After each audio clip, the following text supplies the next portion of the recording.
দিয়াৰ আগতে মা কামাখ্যা আৰু মহাপ্ৰভু দৌল গোবিন্দক শ্ৰীচৰণত সেৱা কৰিলোঁ আৰু ভালকৈ ইলেকশ্যন হৈ যাওক, সকলোৱে ওলাই আহি ভোট দিয়ক,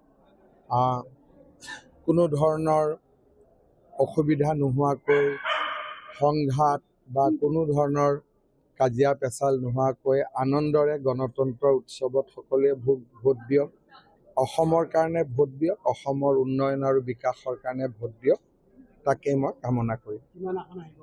আজি মই একো ক'ব খোজা নাই, ৰাইজে ভোট দি আছে আৰু 5টা বজাৰ পিছত পাতিম, কাৰণ নিৰ্বাচনী আয়োগৰ নিয়ম মতে ভোট চলি থকাৰ সময়ত ৰাজনৈতিক কথা বতৰা কোৱাটো অনুচিত।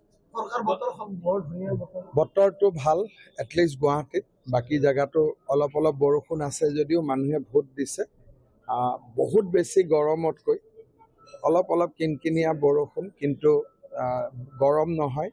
মই ভাবোঁ আজি দিনটো ভোট দিয়াৰ কাৰণে এটা পাৰফেক্ট দিন, গতিকে সকলোৱে যাতে ভোটটো দিয়ে, কোনেও যাতে নিজৰ ভোট দিবলৈ নগৈ ভোটটো যাতে এক প্ৰকাৰ অব্যৱহৃত হৈ ৰাখি নিদিয়ে, কাৰণ গণতন্ত্ৰত ভোটটোৱে হৈছে আটাইতকৈ ডাঙৰ অধিকাৰ।